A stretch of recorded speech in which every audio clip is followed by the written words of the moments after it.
Gracias, muchas gracias, Miguel. Bueno, se escucha bien, ¿no? Equipo, ¿cómo están? ¿Se escucha bien? Perfecto. Veo cara Ahí estamos. conocida, gente amiga incluso de la familia. Ojalá algún momento podamos hacer algo presencial, ¿no? Así latinoamericano presencial sería genial volver a juntarnos como los eventos que hacíamos en su momento. Bueno, un placer poder estar acá. No voy a tomar mucho tiempo porque la intención es que hablemos de Change Agility, pero sí lo que quiero es daros un contexto de qué es agilidad empresarial y por qué hablamos de Change Agility como una de las competencias, ¿sí?, que consideramos clave para poder transformar nuestras organizaciones en este nuevo contexto que estamos viviendo. Así que lo que vamos a ver ahora en estos 12 minutos, 15 como mucho, es darle un contexto a esta competencia que le llamamos agilidad en los cambios, desde la mano de lo que implica la agilidad empresarial. Bueno, voy a compartir pantalla, denme un segundo.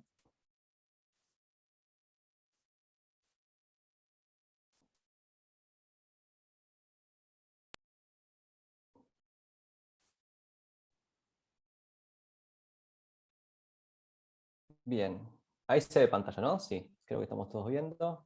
Perfecto. Sí, sí se ve. Bueno, impecable.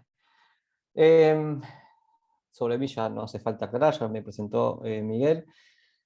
Vamos a hablar un poco de un contexto histórico que se está dando desde la mano de los cambios y por ende que le da significado a la agilidad empresarial, ¿sí? Nosotros lo que estamos viviendo es un contexto de cambio cultural muy importante que viene de la mirada de cómo los mercados están evolucionando. Nosotros venimos de un contexto de mercado simple, de un contexto de mercado de transacción de mercado, como se dice en la jerga más del mundo, ¿sí?, de las organizaciones, y estamos yendo a lo que llama un contexto de mercado complejo, donde hay una altísima presión en ese contexto. ¿Qué significa que hay una alta presión? La presión está vinculada con la capacidad que tienen los consumidores de poder elegir qué producto y servicio consumir, ¿sí? Antes no tenía tantas posibilidades de elegir qué cosa podía tomar o qué cosa podía considerar para poder de alguna manera resolver alguna problemática puntual. Hoy en día tiene muchísimas opciones, con lo cual eso lo que nos invita es desde la mirada de las organizaciones a tener que cambiar nuestras estrategias en cómo llevamos a cabo esta evolución organizacional. Desde un contexto histórico, la presión de los mercados ha aumentado drásticamente y los consumidores tienen muchísima más capacidad de elegir aquello que quiere consumir. Es por eso que desde la mirada de la agilidad empresarial, esta evolución de los mercados nos llevó a definir el mundo de los negocios de otra manera. Nosotros venimos seteados desde la primera revolución industrial y de la segunda revolución industrial con una mirada de eficiencia y con una mirada de competencia. Nos han enseñado que la forma en que nosotros tenemos que definir nuestras prioridades estratégicas es en base a cómo se mueve la competencia. Nos han enseñado también desde esta mirada histórica y teniendo en cuenta lo que hablábamos recién con el concepto de presión de los mercados, que nosotros decidimos cuáles son los productos y servicios que el cliente necesita. El tema es que con este traslado que venimos hablando del mundo del consumidor, del mundo del cliente, que a partir de ahora tiene más poder de decisión, si yo como organización desde la mirada de los negocios sigo enfocándome en la competencia, estoy perdiendo mi eje de valor, que es enfocarme en un público de valor definido. Siempre desde la mirada de la agilidad decimos, si tú eje de movimiento estratégico es la competencia y el número uno que está dentro de tu marco de acción es el que siempre va a estar siendo número uno porque enfrente de él tiene el cliente. Si nosotros seguimos moviendo nuestras decisiones en las organizaciones en base a cómo se mueve la competencia, jamás vamos a poder ser primeros, porque el primero es el que está mirando el cliente. Es por eso que esta evolución de los mercados que hablábamos antes, que pone de alguna manera el poder en el cliente, nos invita a nosotros a también, dentro de nuestras organizaciones, empezar a mirar al cliente. Pero el tema que es mirar al cliente, lo que implica es que tenemos que dejar de mirar nuestros negocios desde una mirada de resultados y competencia a tener un negocio que genere un impacto en un público de valor determinado. Es por eso que se dice del ámbito de la agilidad empresarial que los negocios que van a sobrevivir en un contexto de mercado hipercompetitivo, de alta presión y complejo, son negocios que se concentran en generar valor a un público de mercado definido y por ende generar una transformación en la sociedad, ¿sí? Y algo que también es importante entender, y volvemos al tema de los mercados, es que esta evolución de los mercados, desde la mirada de los negocios, a medida que fue generando esa presión, empezó a desdibujar lo que es competencias. Entonces, si volvemos a la evolución de los negocios, y si nosotros creemos que aquellas organizaciones a las cuales seguimos para querer diferenciarnos, entendemos que están en marco de una industria particular. Entonces, desde la mirada de la evolución de los negocios, también entendemos que tenemos que tomar este eje histórico de la evolución de los mercados para entender que a partir de este momento, en esta nueva revolución que estamos viviendo, ya no hay un límite claro de quién es nuestra competencia. Cualquiera puede ser nuestra competencia. Cualquier industria se puede meter en nuestra industria y realmente hacer muchísimo ruido sobre aquello que nosotros estamos haciendo. Es importante entender desde esta mirada que la evolución de los mercados, la evolución de los negocios, nos está invitando a evolucionar nuestros productos y servicios. Hoy estamos viviendo una disrupción digital en la banca, en la industria de retail, en la industria de salud. En diferentes industrias se está generando una revolución muy importante. ¿Por qué? Porque los productos y servicios que nosotros veníamos diseñando desde la primera revolución industrial eran productos que se basaban justamente en un público definido para aquella época. Nosotros, cuando nos sumamos a nuestras organizaciones desde la mirada de los negocios, como dijimos en su momento, basado en la competencia y basado en la búsqueda de resultados, nos sumamos a estas organizaciones sosteniendo estos productos y servicios. El tema es que cuando movemos la organización y ponemos en el centro al cliente, estos productos y servicios tenemos que evolucionarlos. Salir de la mirada de productos y servicios basado en la eficiencia a entrar en la mirada de productos y servicios basada en la experiencia. ¿Qué significa esto? Este es otro eje de cambio clave. Significa que si nosotros tenemos diferentes organizaciones, ¿sí?, que están en la misma industria o en diferentes industrias, pero que de alguna manera estamos en un mercado de alta competitividad. Si las mismas organizaciones entregan el mismo time to market, el mismo costo y la misma calidad, esas organizaciones se dicen que están basadas en productos que se enfocan en la eficiencia, time to market, costo y calidad. Para nosotros empezar a movernos al eje de experiencia, estas organizaciones tienen que trabajar sobre dos nuevas variables en sus productos y servicios que marcan un diferencial. La variable valor, propuesta de valor externa, y la variable clima, propuesta de valor interna. La única forma que sobrevive una organización en esta evolución de los mercados, en este eje de cambio de los negocios, es evolucionar sus productos y servicios teniendo muy en claro que a partir de ahora, en este momento, en este mundo complejo que estamos viviendo, ya no nos diferenciamos por time to market, costo y calidad. No alcanza. Nos tenemos que diferenciar por unas nuevas dos variables que emergen de manera orgánica a través de la evolución de los mercados y de los negocios y que aparecen como un eje diferenciador. Tu propuesta de valor externa y tu propuesta de valor interna. El tema es que la evolución de los productos y servicios nos lleva a que tenemos que evolucionar nuestros procesos y métodos. Fíjense la cantidad de cambios que tenemos que llevar a cabo en nuestras organizaciones.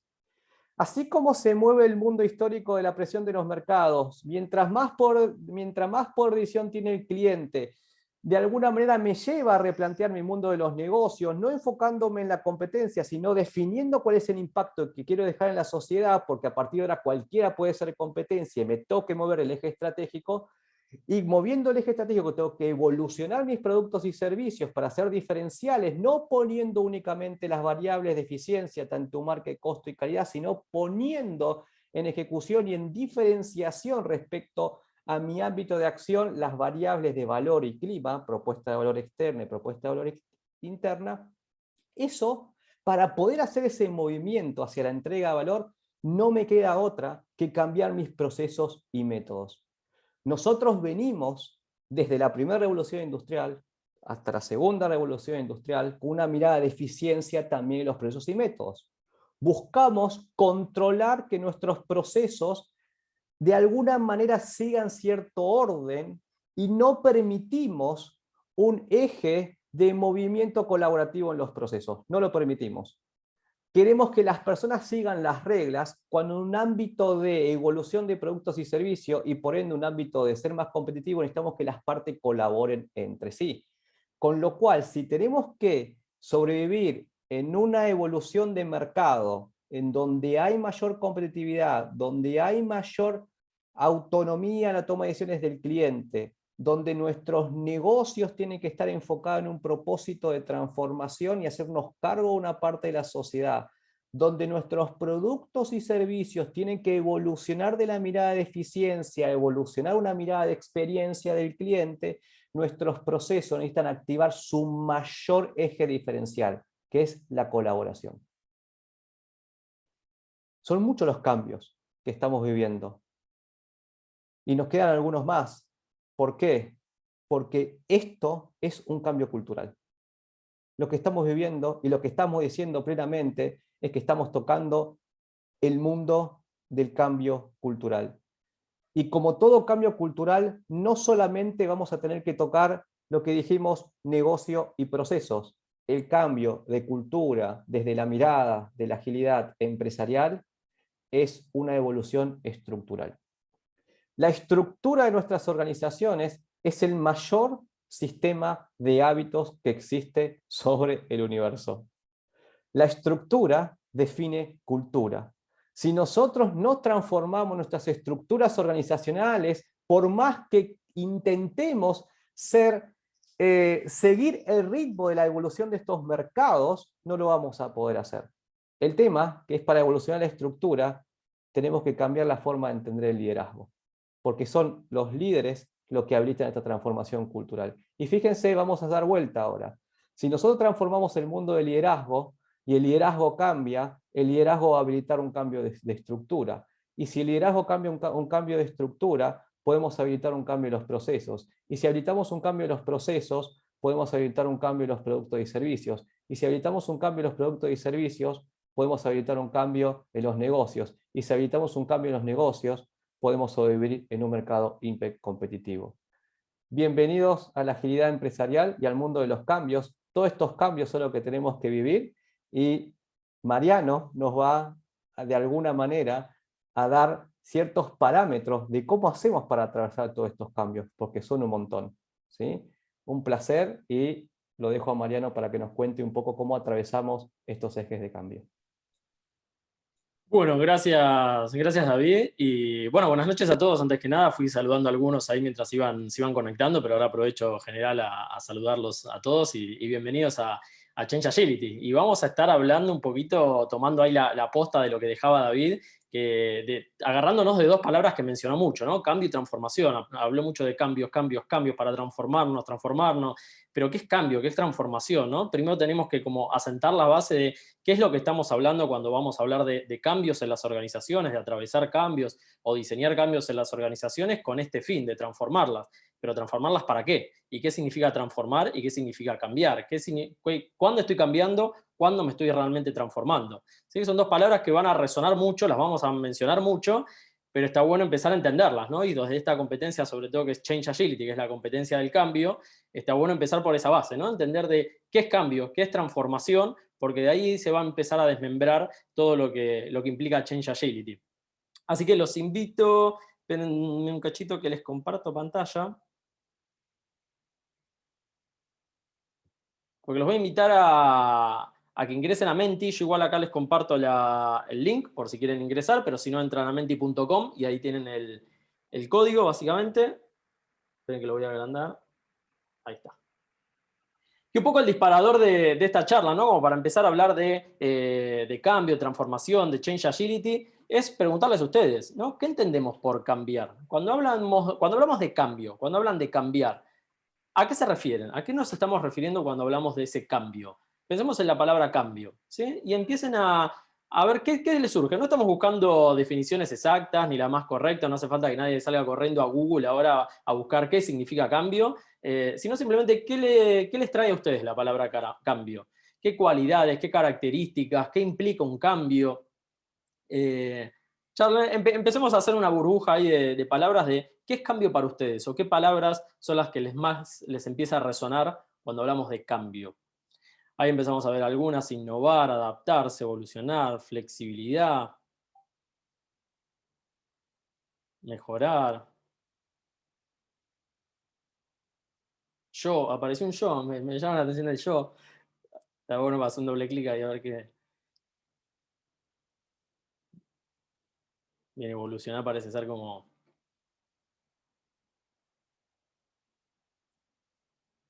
desaprender, coherencia. Hay unas palabras. Evolución, mejora.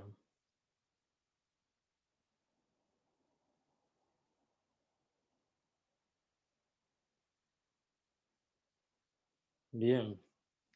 Bastantes conceptos de cambio. Bien, está bueno lo que va quedando ahí en el centro, ¿no? El adaptarse, el evolucionar, el avanzar, el mejorar.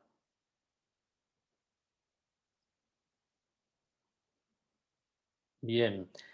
Y vamos a ir dándole una vueltita de rosca mientras siguen escribiendo qué es cambio, qué vamos entendiendo por cambio, qué cualidades, qué características sentimos que tiene el cambio. Vamos a ir un pasito más allá, ¿sí? Vamos a empezar a pensar también o empezar a ver qué nos trae si cambiamos a la palabra ahora de transformación, ¿sí? Cuando hablamos de transformación ahora, ¿qué se nos viene a la cabeza? ¿Cuál sería la diferencia con cambio? ¿Cuáles son las cualidades, las características que sentimos que tiene la transformación que no tiene el cambio? O que las diferencia, mejor dicho, ¿no? ¿Cuáles son esas conceptos, esas distinciones que se les viene cuando hablamos de transformar o de transformación? Esperen que voy a ocultar esto así podemos ver la nube. Ah, ahí está. Refundación, renovar, evolucionar, dolor.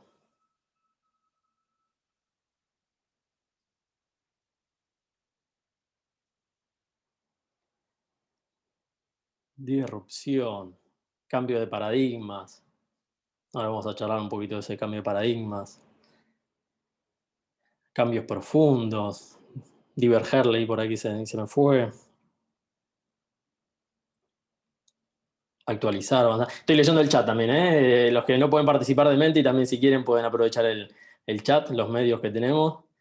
Ahí Natalia decía actualizar, avanzar. Reconstruir, transición.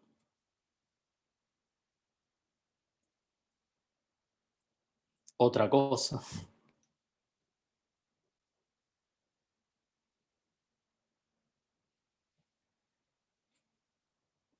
Evolucionar, renovar, reconstruir. Mucho con re, ¿no? Suenan mucho las palabras con re en transformación. Reconstruirse, reinventarse, renovar, trascender, desapego. Bien. Este jueguito un poco de palabras para traernos un poco a contexto, ¿no? Y situarnos en qué vamos a hablar cuando hablemos de cambio, qué vamos a hablar cuando hablemos de transformación. ¿Y por qué lo presentamos? ¿Por qué lo traemos? Porque un poco desde esta diferencia de cambio y transformación es donde nos vamos a sentar, ¿no? Vamos a alinear un poco la base de qué vamos a definir cuando vamos a definir cambio y qué vamos a definir cuando definimos transformación, porque a partir de ahí vamos a todos los conceptos o todas las distinciones que vayamos viendo desde Change Agility se van a sustentar sobre alguna de las cualidades o las características que tienen estas dos palabras. Entonces, como para alinearnos, ¿no? Tratar de traer esas nubes de palabra que estuvieron mencionando ustedes ahí, pero como para tratar de unificar en una base de qué vamos a estar hablando hoy cuando hablemos de cambio y de transformación. Particularmente vamos a hablar de cambio. Ah, pensé que alguien hablaba.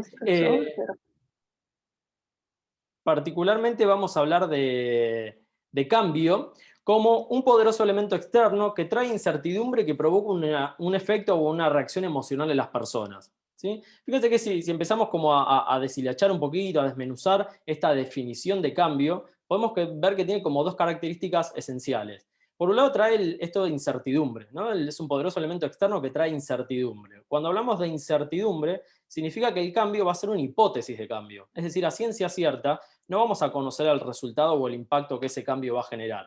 Va a ser una hipótesis, vamos a estar hablando de hipótesis de cambio, de algo que queremos lograr, pero que no conocemos de antemano el resultado. Lo vamos a tener que probar, lo vamos a tener que experimentar. Y de acá se desprende como un colorario de esta cualidad, ¿no? Que es, bueno, ¿cómo voy a medir ese cambio? Porque si estoy hablando de incertidumbre, si estoy hablando de una hipótesis de cambio, la pregunta es, ¿cómo me voy a dar cuenta si ese cambio impactó o resultó de la manera que yo esperaba? Entonces, de ahí es como que se desprende un eje más para charlar, que es cómo medimos los cambios, ¿no? Cómo me voy dando cuenta de la efectividad y del resultado de esos cambios. Y por el otro lado dice que es un poderoso elemento externo que trae incertidumbre y que provoca una reacción emocional en las personas. Con lo cual acá empezamos a hablar de que hay una reacción emocional y se pone en juego la emoción y el impacto que esto empieza a tener en las personas. Recordemos que nosotros vamos a estar hablando más particularmente de cambios en las organizaciones. Las organizaciones están compuestas por personas, con lo cual todo cambio que diseñemos y ejecutemos va a traer una reacción emocional en las personas. Y tenemos que tener en cuenta esta cualidad, o pasa a ser como una cualidad primordial o fundamental a tener en cuenta, porque va a hablar mucho de la efectividad y del resultado de nuestro cambio, ¿sí? Del éxito que tenga el diseño de nuestros cambios, el tener en cuenta cuál es ese impacto emocional que empieza a generar en las personas. Entonces, fíjense cómo de cambio se desprenden estas dos cualidades, de las cuales ahora en un ratito vamos a estar hablando un poco más. Tema de la incertidumbre, del desconocimiento de qué es lo que va a provocar ese cambio o el resultado que va a provocar ese cambio, cómo lo voy a medir, cómo me voy a dar cuenta de la efectividad y de la emoción, del impacto emocional que ese cambio provoca en las personas. Cuando hablemos de transformación, vamos a estar hablando de qué es el diseño y la ejecución de todos esos cambios. Fíjense que por eso está la escalerita en el medio, ¿no? Como que se empieza a conectar cambio con transformación. Cuando hablemos de transformación va a ser el diseño y ejecución, ¿no? Todos esos peldaños, todos esos pasitos de cambios que voy a tener que hacer, pero ¿para qué? La transformación es el diseño y la ejecución de esos cambios para evolucionar la mirada hacia un nuevo paradigma con una visión de futuro. Y cuando hablamos de visión de futuro hablamos de propósito. Entonces, fíjense cómo acá volvemos a desmenuzar o volvemos a deshilachar un poquito la definición de transformación y la vamos separando, ¿no? Habla de qué es el diseño y la ejecución de esos cambios, por eso lo conectamos con el concepto de cambio, con el propósito o para evolucionar la mirada, ¿no? La mirada hacia un nuevo paradigma. ¿Pero a qué nos referimos con este evolucionar la mirada? ¿Qué es lo que hay que evolucionar? ¿Cuál es esa mirada que tenemos que evolucionar para ver un nuevo paradigma? Y acá se conecta con lo que traía David al inicio, ¿no? La evolución de cómo las organizaciones miran estas aristas que mencionaba, ¿no? De lo que llamamos la agilidad empresarial. Cómo evoluciona el paradigma, cómo evolucionan las organizaciones, el paradigma con el cual ellas ven sus negocios, su metodología, su estructura, sus productos y servicios, sus procesos y las personas. Entonces, fíjense cómo cuando hablamos de evolucionar la mirada es cómo es la mirada de las organizaciones en base a todos esos aspectos. Fíjense que la metodología pasa a ser una arista más, no es la única de la cual vamos a estar hablando cuando hablemos de transformación. Es la evolución de una de esas aristas, o sea, evolucionar la metodología pasa a formar parte de una partecita de la transformación, pero no es la única. Y por otro lado es la evolución de las organizaciones en estas miradas con una visión de futuro, ¿no? Con una visión de propósito. Anclarnos o conectarnos con un propósito de para qué o por qué nos vamos a transformar. Y ahí también se conecta con lo que traía David al inicio, ¿no? De pensar el por qué las organizaciones se tienen que mover hacia un nuevo paradigma, por qué se tienen que transformar, por qué tienen que ir en búsqueda de esa transformación. Entonces, fíjense cómo de una manera más o menos didáctica pudimos como separar las aguas, ¿no? Entender un poquito por dónde viene el cambio, por dónde viene la transformación y cuáles son esa esencia que tiene cada una de estas palabras, ¿no? ¿Cuál es la esencia del cambio y cuál es la esencia de la transformación? ¿Y por qué es interesante, por qué es importante conocer esto o tener esta distinción? Porque a partir de estos 4 pilares, estos 4 conceptos o estas 4 esencias que tiene la palabra cambio y la palabra transformación, a partir de ahí todos los principios de Change Agility se van a estar parando sobre estas características o sobre estas cualidades. Entonces, el primer principio justamente con el cual se dispara Change Agility o a través del cual arranca Change Agility es justamente con este, ¿no? Con el último aspecto de la transformación, que es el de conectarse con un propósito de transformación. Es como generar ese awareness o ese desire de por qué nos tenemos que transformar o por qué las organizaciones se tienen que transformar y para qué lo tenemos que hacer, ¿no? Porque una cosa es el por qué y el otro sentido es el para qué. Entonces, cuando hablamos de transformación, es tener en claro ese propósito de transformación y conectarnos con ese propósito. Entender y generar el anclaje o la vinculación concreta de las personas de la organización a que entiendan el por qué estamos haciendo ese salto de paradigma, el para qué nos estamos moviendo hacia una nueva mirada, ¿no? Y vamos a tener que hacer todos esos cambios. Entonces, como dice ahí un poco la palabra, es como clave, ¿no? Es como el primer principio es conectarse con ese propósito de transformación. Cuando no nos conectamos con ese propósito de transformación, todos los cambios es como que empieza a ser una escalera que le estamos subiendo, pero no sabemos para dónde estamos llegando. Después de conectarnos con el propósito de transformación, el segundo principio del cual se apoya Change Agility es el desafiar la cultura contra cultura. Fíjense que ahí también retomo un poco la posta de la que traía David, ¿no? Donde decíamos que la quinta ley del Arman dice que la cultura sigue la estructura. Y cuando hablábamos de la evolución de la mirada de las organizaciones, en los negocios, la metodología, la estructura, los productos y servicios y los procesos, estamos hablando que de fondo todo esto está trayendo un cambio cultural. Entonces la pregunta es, ¿cómo hacemos ese desafío cultural? ¿Cómo podemos lograr ese cambio de ese ADN cultural de las organizaciones? Y la pregunta es, ¿cómo lo hacemos? Y tratando de llevar adelante las resistencias que se pueden llegar a presentar cuando querramos cambiar ese ADN cultural, ¿no? ¿Cómo podemos llevar adelante, cómo diseñamos y ejecutamos esos cambios y podemos solventar todas las resistencias que se puedan llegar a dar? ¿Y cuándo vamos a hablar de resistencia? Porque quizás no lleguemos a verlo hoy, pero muchas veces hablamos de resistencia, pero cuando buscamos la resistencia cultural, lo estamos hablando cuando haya un tironeo por decirlo de alguna manera, una atracción orgánica de esa cultura que queremos cambiar con la nueva cultura. Pero muchas veces se dan otros escenarios en donde no es una resistencia cultural, directamente es un choque en donde no puedo penetrar en esa cultura organizacional y directamente todos los intentos de querer cambiarla terminan siendo expulsados o rechazados. Entonces ahí tenemos que entender también es cuándo vamos a desafiar la cultura, de qué manera podemos empezar a desafiar esa cultura organizacional para poder diseñar y ejecutar los cambios de la manera más efectiva. En base a eso, y como ayuda para poder desafiar la cultura de las organizaciones, tenemos que potenciar a nuestros embajadores culturales, es decir, detectar esas personas que en la organización ya comparten los valores que queremos llevar adelante a través de la agilidad empresarial y potenciarlas, darle habilidades, ensancharlas en conocimiento, en poder de decisión, para que nos ayuden a lograr esa transición. Porque si solamente dependemos o delegamos la transformación a un coach externo que lo contrato para decir, vení, transformanos, probablemente se quede sin fuerza, sin músculo ese coach, porque adentro no están compartidos todavía los valores. Entonces necesitamos potenciar embajadores culturales dentro de la organización para que nos ayuden a impulsar esos cambios, para que nos den esa fuerza, ese músculo, para lograr que la organización se pueda transformar. Y ahí pasamos al otro principio de Change Agility, que es el evolucionar el enfoque de transformación. Y acá es donde hablamos un poquito de la metodología, ¿no? Que muchas veces se toma la transformación como, ahora implementamos Scrum, nos estamos transformando. Acuérdense, ¿no? Cuando estamos hablando de la evolución de la mirada de las organizaciones para movernos hacia un nuevo paradigma, estamos hablando de que evolucionamos la mirada con la que miramos los negocios, la metodología, los procesos, los productos y servicios, las personas y la estructura. La metodología es una arista más. Entonces, no es simplemente un cambio metodológico la transformación de las organizaciones. Es una parte más, pero no es la única. No es simplemente que por utilizar una metodología ágil ya me estoy transformando. Entonces, ahí es donde empezamos a entender cómo evolucionamos ese enfoque de transformación, ¿no? Donde el enfoque no es solamente metodológico, es un balance entre el método, la estructura, la eficiencia y la experiencia, algunos de los conceptos que estuvo trayendo David al inicio. Entonces, acá aprendemos un poco en cómo evolucionamos ese enfoque, ¿no? No quedarnos solamente con la mirada de, traigo una metodología ágil y nos transformamos.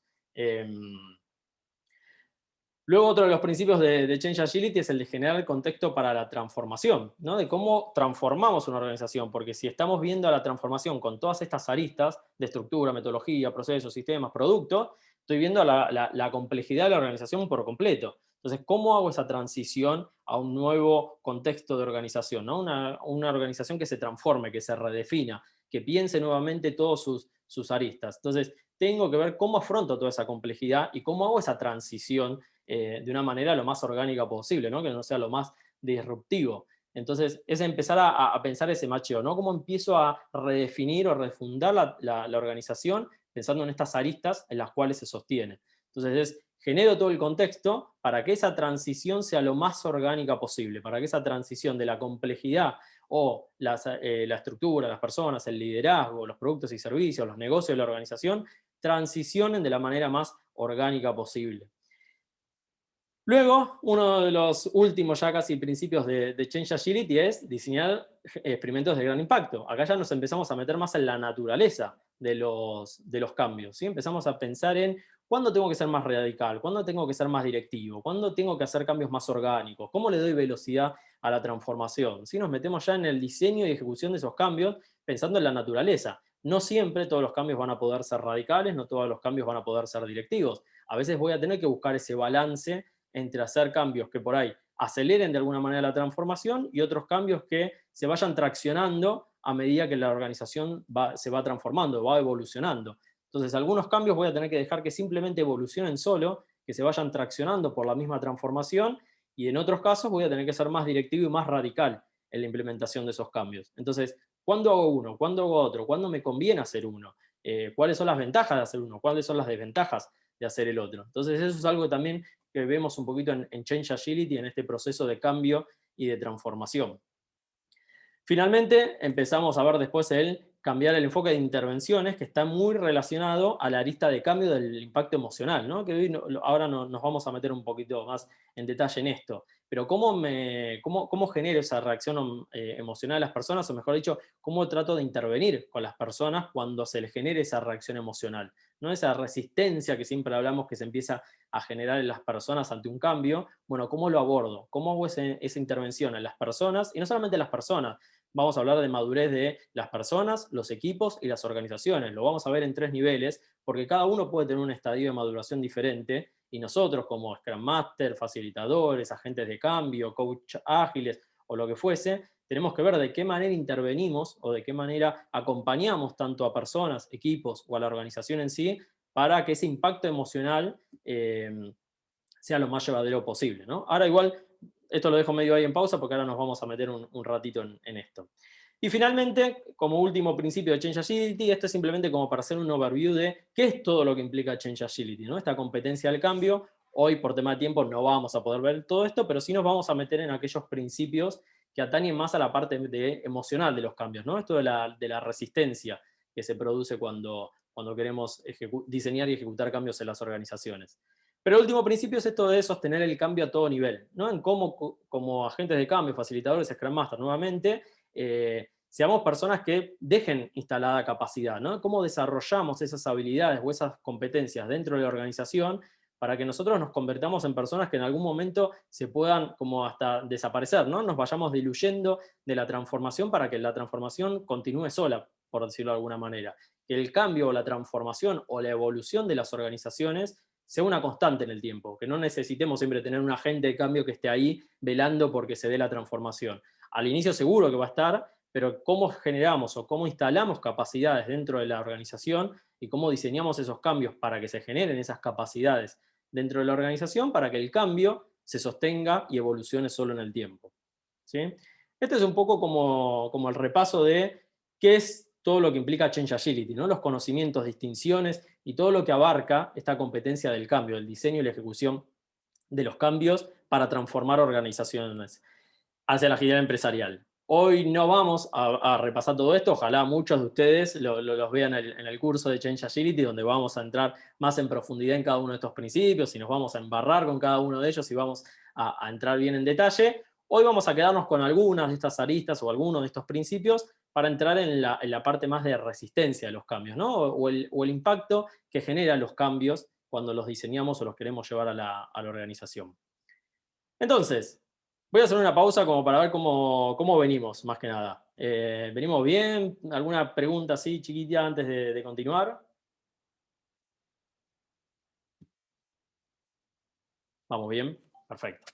Yo porque soy de hablar rápido, entonces voy haciendo una pausa así vamos nivelando los ritmos.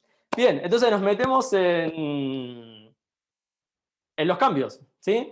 Y vamos a empezar a hablar un poco de la resistencia de los cambios, lo que produce los cambios, el impacto emocional cuando generamos y cuando diseñamos y ejecutamos cambios en las organizaciones. Pero muchas veces cuando empezamos a hablar de este tema, suele pasar esto de, no, pero se resiste, ¿no? Y ¿cómo lidiamos con la resistencia de las personas? Si las personas se resisten. Entendiendo que el cambio, lo hablamos siempre medio como en tercera persona, poniéndonos en el papel de Agile Coach, de facilitador, de agente de cambio que diseña cambios y los otros siempre son los que se me resisten. Pero cuando hablamos de que las personas se resisten a un cambio, nosotros también somos personas. Nosotros también hemos pasado por cambios en algún momento. Entonces, este es un ejercicio que a veces yo lo suelo hacer como para conectarnos un poquito en cómo vivimos nosotros los cambios, ¿no? ¿Qué nos pasa a nosotros primero con los cambios? Como para después poder proyectarlo en una organización y decir, bueno, voy a diseñar y ejecutar cambios y ver cómo reaccionan las personas. Pero antes que estar hablando de las personas, ¿no? De cómo reaccionan, de cómo les llegan los cambios, es qué nos pasa a nosotros con los cambios, cómo somos nosotros con los cambios, cómo lo vivimos, cómo lo transicionamos nosotros, como para poder primero pasarlo nosotros por el cuerpo antes de después poder hablar de resistencia de cambio en otras personas. Entonces, acá los invito a que piensen ustedes, ¿no? Piensen cambios que ustedes hayan tenido que vivir a nivel personal o a nivel profesional. No importa la naturaleza ahora del cambio, no los van a tener que escribir, no los van a tener que exponer, así que pueden pensar cualquier cambio. Pero un cambio en donde ustedes se hayan puesto cierta resistencia, ¿no? Que quizás les haya costado afrontar ese cambio. Piensen en algún cambio que les haya pasado a nivel personal, profesional, pero que les haya costado, ¿no? Les haya costado por ahí aceptarlo, asimilarlo o transicionarlo. Entonces, en base a ese cambio que tengan ahí cada uno en la cabeza, piensen un poco las preguntas, ¿no? Traten de responderse las preguntas que están puestas ahí. Ante ese cambio, cuando tuvieron que afrontar o lidiar con ese cambio, ¿sentían que había alguna amenaza? ¿Había algún aspecto de su vida personal o profesional, no importa el plano en donde lo estén viendo, que se estaba sintiendo amenazado? ¿Sentían alguna amenaza? ¿Había algo ahí que ustedes sentían que estaba siendo amenazado? Si la respuesta es sí, piensen qué. Si la respuesta es no, piensen en ¿había algún miedo? ¿Había algún temor que a ustedes les generaba ese cambio? O sea, quizás la resistencia se da porque había algún miedo, sentían algún miedo o algún temor puntual. Si la respuesta es sí, piensen que sí. Si la respuesta es no, piensen en la resistencia que ustedes tenían ante el cambio. ¿Se daba porque les faltaba conocimiento o habilidades para poder llevarlo adelante, para poder aceptar o integrarse a ese cambio? ¿Era un tema de conocimientos o habilidades? Y finalmente, quizás ya un poco con el cambio consumido, ¿no? Con lo que haya pasado con ese cambio, ya sea que lo hayan integrado, lo hayan aceptado o se hayan hecho un paso al costado, es qué beneficio o qué desventaja les trajo ese cambio, ¿no? Ya como la lección aprendida, básicamente, de ese cambio. Pero un poco son preguntas disparadoras para que ustedes traten de conectarse con algún cambio que ustedes hayan vivido y cómo lo vivieron, ¿no? ¿Qué era lo que pasaba en ese momento cuando ustedes tenían cierta resistencia con ese cambio? Si era porque sentían una amenaza, si era porque sentían un dolor, un temor o algún miedo, si era porque sentían que les faltaba conocimiento o habilidades, o si ya ese cambio ya pasó, ya se consumó, piensen en cuál fue la lección aprendida, ¿no? ¿Qué aprendieron o qué no aprendieron o qué desventaja les trajo si ese cambio les impactó negativamente y ustedes prefirieron apartarse? Mientras lo piensan, porque no hace falta exponerlo, no vamos a quemar a nadie acá con su cambio, eso les va a quedar para ustedes como ejercicio, pero un poco la propuesta o lo que yo los hago pensar con esto, esperen que descubro esto, está. Es para entender en dónde están las personas, ¿no? Porque muchas veces hablamos de la zona de confort, pero no siempre sí es un tema de zona de confort, ¿no? Que la gente no se quiere mover por zona de confort. ¿Por qué les muestro esto? ¿No? Porque cuando yo les pregunto esto o hago este tipo de preguntas, lo que les ayuda a reflexionar es dónde encontraste la mayor cantidad de respuestas, ¿no? ¿Cuál de estos cuadrantes, en el rojo, el amarillo, el celeste o el verde, tuviste la mayor cantidad de respuestas? Porque si encontraste la mayor cantidad de respuestas en la parte roja, donde vos sentías que algo estaba siendo amenazado, sentías una amenaza de algún tipo, probablemente estabas en una zona de confort, ¿no? Porque la zona de confort es esa zona de confianza, es esa zona cómoda en la cual yo estoy, y cualquier cosa que me venga a invadir, cualquier cosa que me venga a mover esa zona, ¿no? A hacer no me sale la palabra de disrupción de la zona, probablemente me va a generar una amenaza, ¿no? Voy a sentir la amenaza de que no me toques porque acá estoy cómodo. Esta es mi zona cómoda, mi zona de confort. Cualquier cosita que me vengas a alterar, seguramente ya me lo voy a sentir como una amenaza. Para mí va a ser una amenaza a mi zona. Pero hay gente que por ahí dice, no, no siento amenaza. Por ahí en un tema de temor, por ahí un tema de temor a equivocarse, de miedo de no saber cómo iba a quedar, las decisiones que iba a tomar, la exposición, el quedar mal, lo que fuese. Pero había algún miedo o algún temor que había ahí. Entonces, cuando la mayoría de las respuestas se encuentran en esta zona, no hablamos de una zona de confort, sino una zona del miedo, ¿no? Es una zona donde no sé qué va a pasar, no tengo temor a avanzar porque hay algo que me genera un miedo que no lo sé cómo afrontar. Quizás por la inexperiencia, porque no tengo experiencia en ese tema, entonces tengo miedo de cómo voy a quedar o de la decisión que voy a tener que tomar o cómo voy a quedar expuesto con esa decisión, pero estoy en una zona de miedo, ¿no? No me permite mover por esa zona del miedo. Hay gente que dice, no, no es ni miedo ni amenaza. Yo lo que necesitaba para poder asimilar ese cambio era conocimiento, no tenía ni idea de lo que se trataba el cambio que me estaban trayendo. Entonces, cuando hablamos de eso, no hablamos, o la mayoría de las respuestas se encuentran eh, responden a la pregunta que está ahí en el cuadradito azul, hablamos de una zona de acción y aprendizaje, en donde la persona quizás no es un tema de amenaza, no es un tema de miedo, sino es un tema de que no me puedo asimilar o no puedo integrarme ese cambio porque me está faltando algo, me está faltando alguna habilidad o algún conocimiento que tengo que incorporar porque si no, no me puedo integrar ese cambio o no puedo integrar ese cambio a mi vida. Y finalmente, si salí de la amenaza, si salí del miedo y incorporé la habilidad o el conocimiento que necesitaba, probablemente llegue a la acción de éxito y fracaso. Fracaso es una connotación un poco negativa, pero en realidad lo que habla es de la integración o no la integración de ese cambio, ¿no? Si fue un éxito es, ok, incorporé ese cambio, me trajo una ventaja, algo me aportó el cambio. El fracaso es, si yo no pude asimilar ese cambio, si no lo pude incorporar a mi vida o preferí porque no se alineaba con un objetivo personal, con mis valores personales o lo que fuese, probablemente no lo integro, o sea, el fracaso sería como la no integración de ese cambio y decidí dar un paso al costado. Entonces, quizás la lección aprendida es eso, ¿no? ¿Qué te generó ese cambio a vos y qué aprendiste de ese cambio? Por eso habla de la zona de éxitos y fracasos. Y en base a esta zona, ¿no? Esto es como un modelo mental como para tratar de distinguir a las personas cuando hablamos de, está en la zona de confort. Veamos si está en una zona de confort, ¿no? Tratemos de preguntar un poquito más, acercarnos a esa persona, entender cuál es el impacto emocional o mejor dicho, las respuestas a estas preguntas que más le generan, como para saber en qué zona está, ¿no? Entender esa zona en la que está, porque dependiendo de esa zona en la que esté, voy a tener que abordarlo de una manera diferente, ¿no? Voy a tener que diseñar un abordaje, una intervención con esas personas o esos equipos de manera diferente. No es lo mismo abordar a una persona que está en una zona de confort que a una persona que está en la zona de acción y aprendizaje.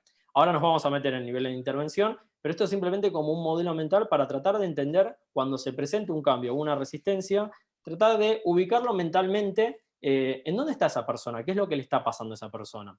Pero fíjense que acá hablábamos de la característica del cambio del impacto emocional, ¿no? Pero acá no hay emociones, acá simplemente hay zonas, ¿no? Si son zona de confort, zona del miedo, acción de aprendizajes.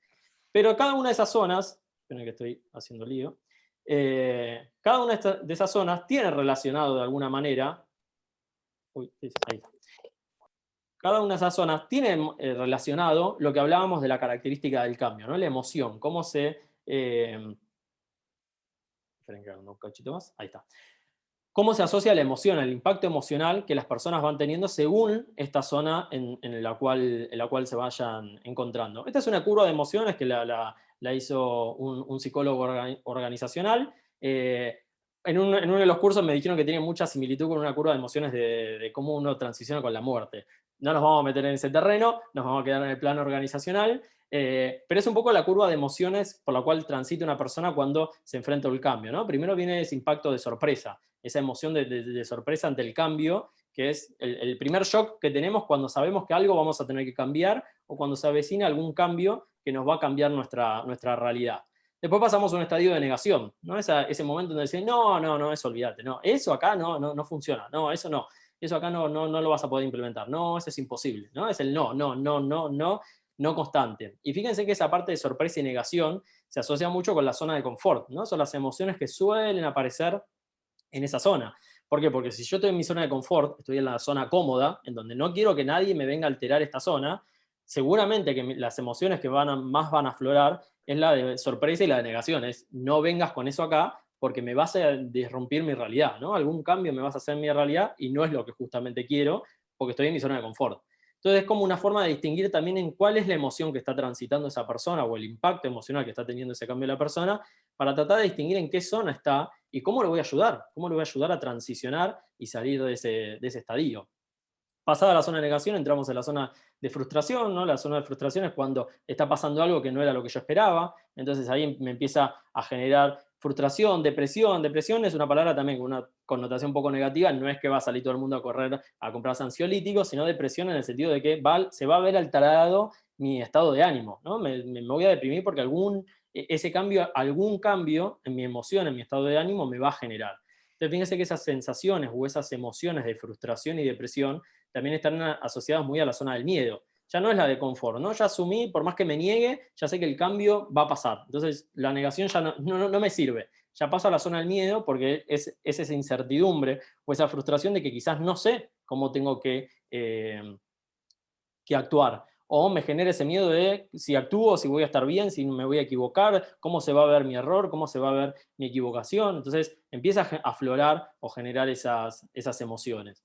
Y una vez que las pude transitar, empieza ya la zona de experimentación y decisión, ¿no? En donde me doy cuenta de que, ok, me fijo qué habilidades o qué conocimientos son los que necesito para empezar a experimentar este cambio, ¿no? O sea, lo asumo de que algo tengo que empezar a hacer con el cambio, entonces empiezo a experimentar, empiezo a hacer algo, por eso es la etapa de experimentación, y termino decidiendo, ¿no? Decido qué voy a hacer con este cambio. Si me vincula, si me conecta con algo, si se alinea con mis valores personales, voy a llegar a ese estadio de integración, en donde voy a decir, ok, tomé el cambio, me ayudó, este cambio me sirvió para esto, o le pude sacar valor de esta manera, o quizás no, con este cambio yo ya no puedo hacer nada, prefiero dar un paso al costado porque no se alinea con mi interés, no se alinea con mis valores, o es algo que yo no lo puedo asimilar. Entonces, el fracaso viene por la no integración, en realidad, no porque fracasamos, sino por un tema de que no terminé de integrar el cambio. Entonces, fíjense que esto es simplemente modelos, ¿no? Son modelos mentales que nos ayudan a entender cuando diseñemos y ejecutemos cambios en qué es lo que está pasando con esas personas, qué es lo que pasa con los equipos, qué es lo que pasa con la organización, en qué estadio están transicionando, en qué momento esa persona se encuentra para saber de qué manera lo voy a tener que abordar o lo voy a tener que ayudar a que pueda integrarse a ese cambio o que pueda asimilar ese cambio o atravesar o transicionar ese cambio de la mejor manera posible. Obviamente que este estadio de emociones no es tan tajante, ¿no? No es que pasamos sorpresa, negación, frustración. Algunos pasan más rápido, algunos pasan más lento, algunos pasan por alguna emoción, algunos no pasan por todas, algunos van directo a la experimentación. Es de acuerdo a el estado en el cual encontremos a esa persona o en esos equipos, el nivel de maduración que tenga para ver en qué zona la podemos encontrar y cuál es el sentimiento que le aflora. Y de ahí nosotros, como agentes de cambio, Scrum Master, facilitadores, coach ágiles, entender cómo los vamos a ayudar a poder transicionar de la mejor manera, cómo vamos a diseñar esas intervenciones o esos cambios para poder ayudarlos a transicionar por estos estadios de la mejor manera. Y de ahí vamos a uno de los principios, puntualmente, que habla de esto de los niveles de intervenciones, ¿no? ¿Cómo ayudo a las personas a salir de esos estadios o a transicionarlos de la mejor manera, ¿no? De poder pasar de un estadio al otro. Entonces ahí está reflejado un poco los niveles de intervenciones en base a dos ejes, ¿no? El nivel de profundidad que queremos dar con la intervención y el nivel de afectación con esa intervención, si es más colectivo o es más personal, y si es más profundo o más superficial. Entonces ahí tenemos la intervención de que es el mentoreo o el coaching, si es con menos distinción, porque es por lo general alguna charla más puntual, más uno a uno con alguna persona, pero más a nivel de profundidad, ¿no? O sea, entendiendo que el mentor quizás ataca más no ataca más, trabaja más sobre el problema mientras que el coach trabaja más sobre la persona, ¿no? Entonces por eso tiene como más profundidad, porque entro más en la persona, en entender más a la persona. El mentor trabaja más sobre el problema, me voy más no sé si es más superficial, pero voy más al problema sin meterme en qué le está pasando a la persona. Y por el otro lado tenemos los niveles de afectación, si lo hacemos más colectivo, tenemos el training o la facilitación, ¿no? Si tengo que simplemente facilitar una charla entre personas para lograr acuerdos, lograr consenso, lograr alguna acción concreta, o si simplemente es training eh, para poder nivelar conocimiento entre todos. Fíjense que ahí están puestos los colores como una especie de referencia, ¿no? De cuáles son los niveles de intervenciones que voy a tener que abordar en base a el estadio o la emoción que vaya recorriendo a la persona por ese momento. No es tan tajante, no es que si estamos en la zona de éxito porque ya pasó el cambio o ya transicionamos el cambio, vamos a hacer facilitación y nada más que eso. No, podemos combinar los enfoques de intervenciones, simplemente lo que está hablando ahí es personas que están en la zona de confort, quizás me conviene más un abordaje o una intervención más de tipo coaching para entender a la persona, entender cuál es esa amenaza que está sintiendo y trabajar en por qué él lo siente como una amenaza, ¿no? Trabajar más en la persona para ayudarlo a transicionar o salir de esa zona de confort.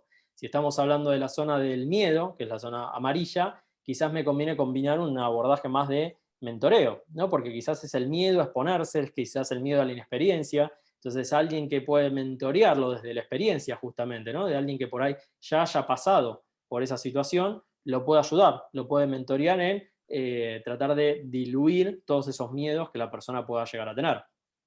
Si estamos hablando de la zona de acción y aprendizaje, ahí viene el abordaje de tipo training, ¿no? Donde quizás lo que necesitan las personas es un abordaje más de conocimiento, de habilidades. Es simplemente enseñarles o darles el conocimiento que necesitan o el aprendizaje que necesitan para poder asimilar e integrar el cambio. Y si estamos hablando ya de la zona de éxitos y fracasos, quizás es más un tema de facilitación, ¿no? De lograr bueno, ¿qué es lo que nos trajo este cambio? ¿Cuál es la ventaja, la desventaja? ¿Qué es lo que nos permitió lograr este cambio y qué es lo que nos va a permitir seguir diseñando? Entonces ya es más un esquema de facilitación, ¿no? De entender un poquito qué es lo que nos trajo o qué es lo que logramos con ese cambio. Entonces de esa manera se van dando como diferentes niveles de intervención o de ayuda a las personas que como agente de cambio vamos a tener que ir haciendo para ayudarlos a transicionar esa resistencia cultural. Levantaron la mano. Stephanie. Hola, ¿qué tal? Buenas noches. ¿Cómo estás, Mira, yo Stephanie? estoy todo bien, gracias. Interesante tu charla. Mira, Gracias. estoy pasando por un proceso de transformación digital en la empresa. Estamos cambiando un área, haciendo una reingeniería de procesos, cambiando funciones, cambiando roles, automatizando, colocando RPA. ¿Y, ¿Y cómo crees tú o cuál recomendación nos darías cuando tú tienes que afrontar estos procesos de cambios en equipos grandes? Que tal vez la misma estrategia que manejas con 10 o 12 personas, donde tal vez puedas hacer un coaching, no es el mismo para trabajar con organizaciones con 100, 200 personas. ¿Cuál es tu recomendación en estos procesos? Mira, ahí desde lo digital es entender un poquito, primero y principal, volver a conectarnos con el propósito, ¿no? Si estamos haciendo una implementación digital de un nuevo producto, lo que fuese, bueno, generar primero ese desire y ese awareness de por qué lo estamos haciendo primero, ¿no? Tratar de conectar a las personas con el propósito de por qué se está haciendo ese cambio. Lo hablamos desde lo digital por el ejemplo, pero pongámoslo en cualquier plano, podría llegar a ser el mismo criterio. Primero conectarnos con el por qué estamos haciendo este cambio, tratar de generar esa conexión con las personas de cuál es el beneficio o el para qué lo estamos haciendo, ¿no? Ahí como volver otra vez a ese primer principio de change, de conectarse con el propósito. Y después pensar quizás cuál es la resistencia que se está dando, ¿no? Puntualmente es, ok, vamos a implementar no sé, es una herramienta, entiendo si es de lo digital, pero si vamos a estar haciendo una nueva implementación de algo, cuál es la resistencia puntual o cuáles son las actitudes o las reacciones puntuales que estamos viendo en las personas de la organización para saber qué tipo de abordaje tenemos que hacer también, ¿no? Porque quizás también... Estamos haciendo un cambio, o sea, estamos haciendo un cambio total, es un cambio de una visión corporativa, o sea, hay una forma en la cual se manejaba el segmento corporativo y ahora lo vamos a cambiar por completo, o sea, hay una nueva estrategia. Y obviamente a nivel de direcciones y gerencias, la estrategia la gente lo tiene claro, pero cuando tú ya vas bajando hacia jefes o bajando hacia el personal o los colaboradores que ya tienen que hacer realidad esa estrategia, hay resistencias. En algunos casos más fuerte que en otras, pero el común denominador es que si el gerente no se involucra, tal vez las cosas no pasan o no cambian en relación a lo que se necesita. Entonces, hay mucha resistencia y entiendo, porque realmente los cambios son fuertes, o sea, no es algo pequeño, es un cambio de paradigma completo, es un cambio de visión, es dejar hacer lo que hacías antes por algo nuevo, y obviamente gente que tiene 20 años, 15 años haciendo lo mismo, es muy complicado que comience a trabajar con esta nueva visión.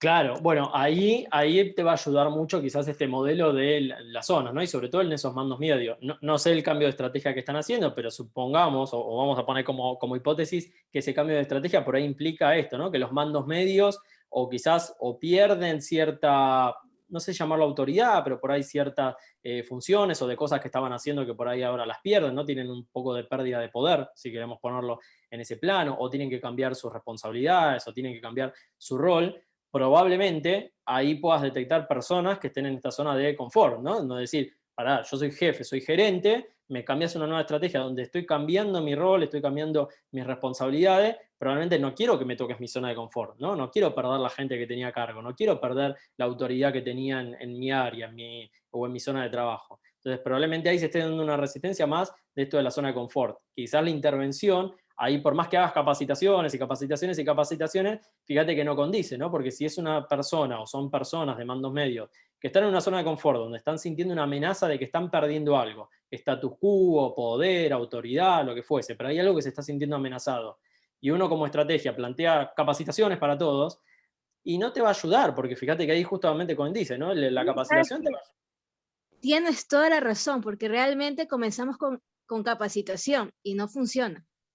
Y no, Sí, fíjate ahí, es como, por eso está medio este colorcito así. Esto es representativo, no es orientativo, no significa que es tan tajante así, pero fíjate que condice de alguna manera, ¿no? Porque si yo tengo personas que están en esta zona roja, donde están sintiendo esa amenaza de poder, de status quo, y lo único que voy y le doy training, ¿no? Le doy capacitación, capacitación, capacitación. No sé si la voy a ayudar a salir de esa zona de confort, porque lo que tengo que trabajar más es en la persona, en qué está sintiendo amenazado, cuál es la amenaza puntual que siente, por qué, ¿no? Y trabajar ahí más en la persona. Entonces, quizás no es un abordaje o un enfoque tanto de training, ¿no? De capacitaciones, sino más de coaching, ¿no? De sentarse con esas personas y decir, ok, ¿qué es lo que pasa? ¿Por qué sienten amenaza? ¿Qué es lo que están sintiendo amenazado? Ver qué pero sería seguridad.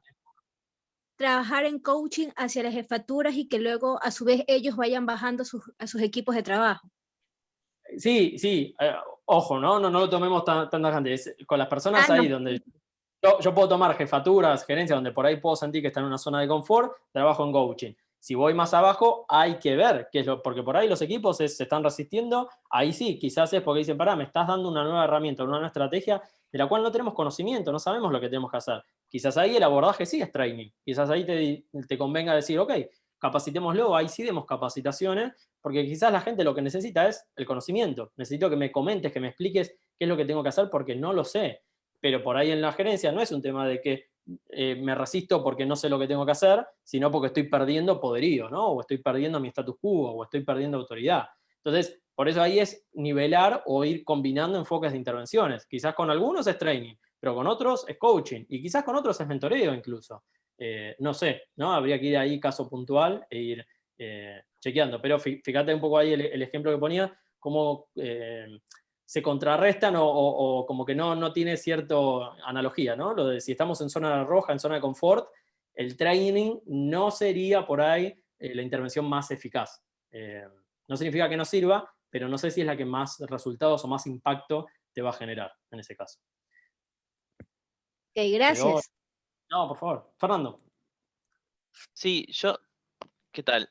Me quedé, cuando vi los cuatro ejes sin los colores, nada, el eje cartesiano me generó sentido, pero cuando estaba viendo la parte de, si yo tengo una persona con miedo, o sea,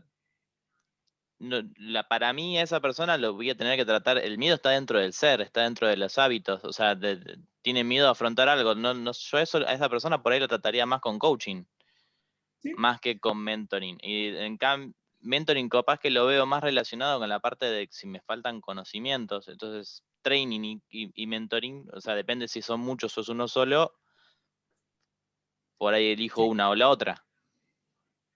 Sí, a ver, otra vez, no es tan tajante esto, ¿no? Quizás incluso hasta con el ejemplo que nos traía Stephanie, quizás por ahí puede servir con coaching, puede servir incluso hasta con mentoreo, quizás, no sabemos, o sea, habría que ver caso puntual. La zona del miedo, o la que está más asociado por ahí al mentoreo, está reflejado en la zona de que cuando uno tiene miedo a afrontar algo por el desconocimiento, ¿no? Por no haber pasado por esa experiencia, por decir, y no sé, lo tengo que hacer por primera vez, no soy nuevo haciendo esto. No tengo miedo, no, o sea, no siento una amenaza. Lo que siento es miedo de hacerlo porque por ahí es un cambio, que me estás trayendo algo nuevo, es la primera vez que lo tengo que hacer, no lo sé hacer. Entonces, Ok. quizás alguien que ya pasó por esa experiencia, un mentor justamente, que se enfoca en el problema, te puede ayudar a cómo solventarlo, ¿no? Cómo transicionar por ese cambio desde la experiencia, ¿no? Entonces, como que te va dando esa, no sé si relajación es la palabra, pero que te va dando como esa confianza de decir, vení, experimentemos juntos, hagámoslo juntos, yo quizás con más conocimiento y vos que tenés miedo de experimentarlo, experimentémoslo juntos y vayamos transicionando por esta zona. Entonces, de ahí viene un poco el miedo. ¿Significa que no puedes hacer mentoreo con alguien que le falta habilidad? No, también lo puedes hacer tranquilamente. Es como, ¿cuál sería por ahí el que mayor impacto te va a generar? ¿Significa que los otros no te generan impacto? No, todos te van a generar impacto. Y los vas combinando, ¿no? Porque por ahí con personas podés hacer un poco de mentoreo, pero también le tenés que dar capacitación. O sea, porque no solamente con mentoreo, porque, no sé, ahora no se me ocurre un cambio puntual, pero quizás con un cambio que alguien tenga que experimentar por primera vez y tenga miedo de experimentarlo, lo podés mentorear, pero también le tenés que dar el conocimiento de cómo hacerlo. O sea, no solamente con el mentoreo le tenés que dar el conocimiento de qué es lo que tiene que hacer y cómo lo tiene que hacer. Más allá de que además lo mentorees para experimentar juntos y ayudarlo a transicionar ese cambio. Entonces, por eso, no lo tomen tan tajante, ¿no? Simplemente son modelos que nos ayudan a distinguir en qué le pasa a esta persona, por dónde está esta persona, cómo la puedo ayudar, cómo puedo enfocar mi intervención para ayudar a la resistencia a esa persona. Pero es simplemente como un mapa mental para tenerlo en cuenta. Después, a partir de ahí, es como ir ajustándolo o nada, ¿no? Ir experimentándolo a medida que se vayan dando los distintos escenarios. Marian, quiero remarcar algo que dijiste que no lo quiero perder, y tomando la pregunta de Fer, diferenciar amenaza de miedo, ¿no? Creo que me parece que eso es clave para definir si la zona de confort o que está un poquito más arriba que la de miedo. Me parece que lo que dijo Marian a mí me generó mucha claridad cuando dijo miedo porque no tenés la habilidad, porque no te animás, ¿qué falta? No es que te sentís amenazado, ¿no? Eso me parece que es un gran Es un tipo de miedo, es que no tengo el sí, miedo a no tener las herramientas, a no dar la talla porque no tengo las herramientas. claro, Ese miedo. versus a la amenaza que está más en el centro, ¿no? En el corazón. Muy bueno. Sí, o sea, lo que agarramos acá, fíjense que por eso arrancamos con la definición de cambio y transformación, ¿no? Que hablamos de incertidumbre, hablamos de emoción, acá nos metimos sobre todo en la parte más emocional de los cambios. No hablamos mucho de evolución, no hablamos mucho de propósito, esos son otros principios, no hablamos de cómo diseñar cambios, de cómo medir esos cambios, que son otros principios de Change Agility. Hoy nos metimos más que nada en la parte de resistencia, ¿no? En algo que muchos de ustedes seguramente ya se han tenido que topar o se han afrontado cuando quisieron llevar cambios en una organización, ¿no? Esto de se resiste, la gente se resiste. Pero resistencia, digamos, todos somos personas y todos alguna vez hemos transicionado por algún cambio y más o menos nos hemos resistido. Entonces, está bueno ver un poquito cómo nos pasa a nosotros, qué nos pasa a nosotros con los cambios, como para entender después también a las otras personas, ¿no? Antes de salir a pensar en, este se me resiste, ¿cómo hago? Bueno, ¿cómo lo vivo yo el cambio? ¿no? Y por ahí ayudarlo también a la otra persona en base a cómo lo está viviendo. Pero hay mucho Ahí más. De hecho, para complementar a Mariano, una de las cosas que nosotros promovemos del EAI y que tiene que ver con esta transformación hacia la agilidad empresarial, de todo lo que vimos como elementos que hacen a un movimiento muy fuerte cultural en las organizaciones, es que Change Agility es una competencia. ¿Y qué significa que sea una competencia? Que todas las personas de la organización tienen que entender cómo manejarse en los cambios. No es algo particular de un coach o un facilitador. Es una necesidad de que cualquier persona tiene que sumarse a entender cuáles son los principios que emergen en un contexto de cambio. Por eso Change Agility se abre al mundo de cualquier rol, cualquier industria, cualquier persona, no solo para el mundo de los transformadores, porque a partir de estas evoluciones que vivimos, ya creo que vamos a tener que ser agentes de cambio todos.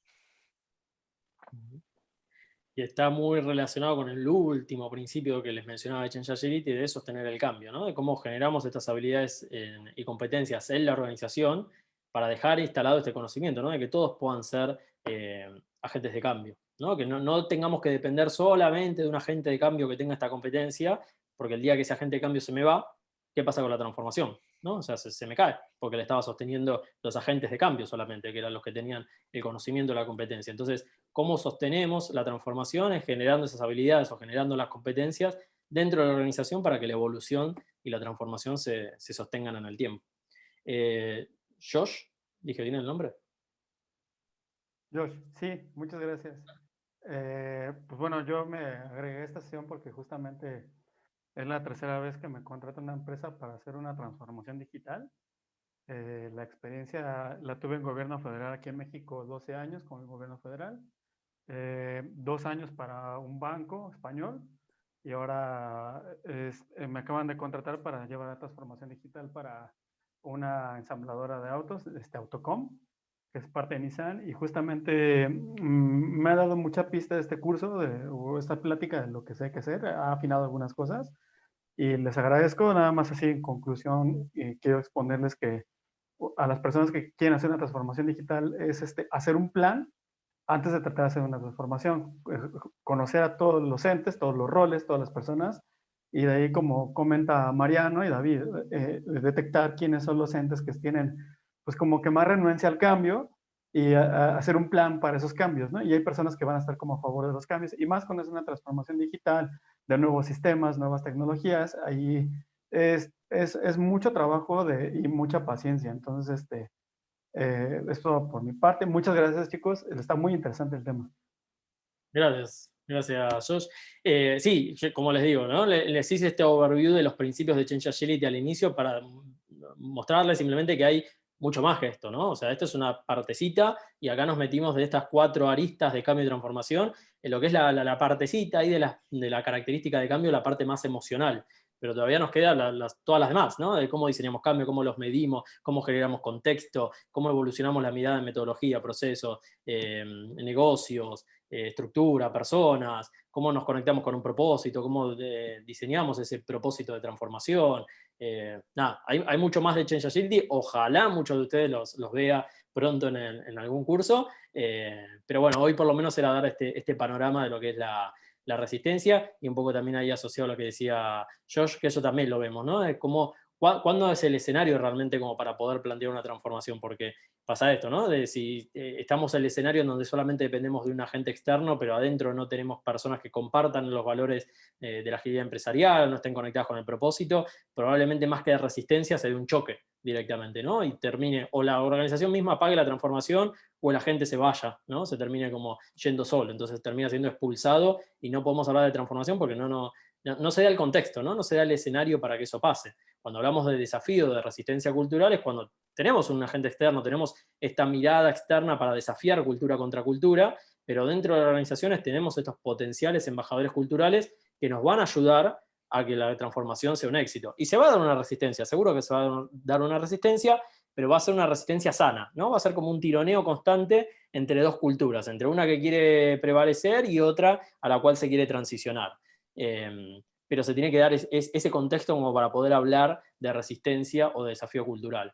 Porque después también el otro escenario es cuando las personas de una misma organización quieren cambiar la cultura, pero quieren cambiar la cultura de la cual están inmersos, ¿no? Entonces como que diseñan cambios que están medio que en el fondo sigue la misma cultura o el mismo patrón en la cual están, porque quieren diseñar algo o quieren cambiar una cultura de la cual ya están inmersos, entonces como que los termina atrapando, ¿no? Y se termina generando ahí como un escenario medio de espejismo, ¿no? El quiero llegar allá, pero cuando se va como diluyendo solo ese escenario porque la cultura misma de la organización lo termina atrapando. Entonces es también lo que vemos un poco en Change Agility es eso, ¿no? Cómo generamos ese contexto, cuándo se da una situación lo más real posible como para poder hablar de desafío de cultura contra cultura, un desafío cultural, y cuáles son las precondiciones que necesitamos para poder hablar de una transformación dentro de una organización. Bien, hablé mucho, creo. Más o menos la charla estaba planteada para este tiempo, para que queden estos últimos 10 minutitos. Por si hay preguntas, quien quiera preguntar, nada, está habilitado el micrófono para que podamos charlar, pregunten. Y si no, es como para también ya ir haciendo un cierre del encuentro, de qué se llevaron, qué les dejó esta charla de Change Agility y la arista de resistencia al cambio, ¿no? Es como hay la pequeña arista de todo lo que es la competencia. Yo tengo una pregunta. En el caso, por ejemplo, de estos embajadores de los que usted habla, ¿deberían ser personas específicas, de áreas específicas, o puede ser cualquiera? ¿Tenemos que tener un blueprint fijado con todas estas personas? No sé cómo se puede llevar a la práctica.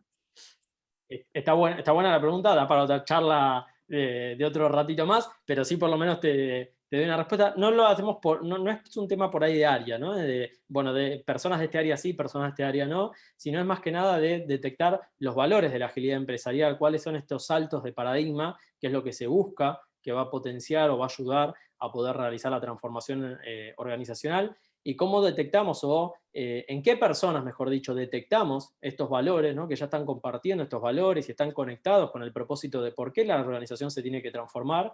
En esas personas son las que tenemos que potenciar como embajadores culturales para que cross-polinicen al resto de la organización en ayudar y potenciar la transformación. Independientemente del área que sean, porque en realidad lo que nos interesa es que compartan los valores de la agilidad empresarial, ¿no? Que hayan pegado como estos saltos de paradigma, donde ya detectamos que o los pegaron o son personas que están ahí muy fogosas de saltar de paradigma. Entonces son esas personas que tenemos que detectarlas como potenciales embajadores culturales de la transformación y darles herramientas, darle conocimiento, darle poder de decisión, como para que nos ayuden e impulsen también la transformación, ¿no? Como que den músculo a la transformación, independientemente del área que sean. Perfecto. Listo, Roberto, muchísimas gracias. No, gracias a vos, Fernanda. Roberto, creo que no sé si querías preguntar, Roberto, te quedó la mano. Sí, muchas gracias, Miguel, muchas gracias, Mariano, muchas gracias, David. Llegué buscando algo para mí y me voy con algo no solamente para mí, sino para mis compañeros de trabajo. Laboro en un área de gobierno estatal y justamente estamos pasando una transición. Si bien no es exactamente un cambio empresarial, sí es un cambio de área, de directivos y demás, y pues que generó bastante incertidumbre este cuadro de qué aspecto me siento amenazado, qué miedos o temores, qué beneficio y qué conocimientos o habilidades me faltan. Está excelente para mí y para compartir con mis compañeros, y creo que les va a ser de bastante utilidad para poder superar estos cambios, ¿no? Que justamente hoy, a partir de hoy empiezan, y aunque estamos en un ambiente desconocido, creo que vamos a ir a buen puerto. Muchas gracias por su aporte. Gracias a vos, Roberto. Igualmente estos gráficos que yo les acabo de mostrar, bueno, igual ahora creo que Miguel lo iba a mencionar, se los vamos a mandar, ¿no? Tenemos una sorpresita, ya mismo les cuento. Dale, Mariano, sí, tranquilo. Entonces aprovecho para ver si había alguna, aunque sean los últimos 10 minutos que quedan, si había alguna pregunta más, alguna duda más, algún cierre, ¿no? Alguien que por ahí se quiera llevar una conclusión, alguna gema, como le decimos nosotros, de este momento.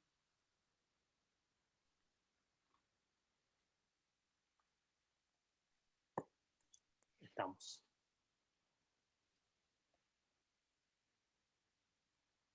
Gracias, Carlos. Bien, Miguel, vamos cerrando entonces. Sí, vamos cerrando. Bien, gracias Mariano, gracias David, a todos también por su participación. Les compartí en el chat el sitio, el website del EAI, por algunas preguntitas que estaban haciendo ahí. Ahí podrán ver pues algo de lo que hablamos acá de la agilidad empresarial y de las competencias que David comentó. Para cerrar, y no les robo más de 2 minutitos, para cerrar, un poco para la gente que le gustó el tema de Change Agility, comentarles, estoy ahí proyectando, me confirman si lo ven. Sí. Comentarles o contarles pues, que vamos a hacer un taller certificación con el aval del EAI, el Enterprise Agile Institute, de Change Agility. Y para profundizar todo este tema de gestión de cambio, en este mes de julio, empezamos el 16, 23, 30 de julio y 6 de agosto. En horarios, pues ahí ven Colombia, Ecuador de 7:30 a 11:30, GMT-5, horarios de Chile 8:30, Argentina 9:30 y España 14:30. Acá es un poco lo que Mariano nos ha dicho, pero en una pastillita muy chiquitita. Acá vamos a profundizar en estas 16 horas todo lo que hemos conversado. Miren que aquí están los 8 pilares o propósitos que comentó Mariano. Sí. Y eso es lo que se va, los principios. Exactamente. Gracias, Mariano. Eso es lo que vamos a es lo que... en el curso. Muy bien. Así que comentarles que si alguno está interesado en este taller, en esta certificación, se pueden poner en contacto. Se pueden poner en contacto con cualquiera de los partners que ustedes tienen de los distintos países. Acá tenemos a Florencia en Argentina, Colombia tenemos a Ana, aquí están los teléfonos, los correos, en Ecuador mi persona, Perú tenemos a Miguel y Cristian y Germán en México. Si gustan, tómenle una fotito, un screenshot a esto para que tengan el dato si están interesados. Igual, si ustedes se inscribieron en cualquiera de los países, mañana van a recibir un pequeño correo, pues agradeciéndole su participación, un pequeño obsequio de parte de Mariano con un ebook de lo que hemos visto ahora, por si quieren profundizar. Y también por ahí, si alguien está interesado en este curso, pues nos puede contactar en los distintos partners y les podemos ayudar con información. Pues eso es todo por ahora. No me queda más que agradecerles su participación, desearles que tengan una bonita noche y una finalización de una buena semana. Un abrazo fuerte para todos. Nos vemos Gracias pronto. a todos. Gracias. Gracias a todos, que tengan una Buena buena noche. noche. Gracias. Gracias. Gracias a todos, gracias. Gracias a todos, un Miguel, abrazo. gracias Vicky, gracias a Gracias a todos. todos. Buenas noches. Gracias a todos. Hasta luego.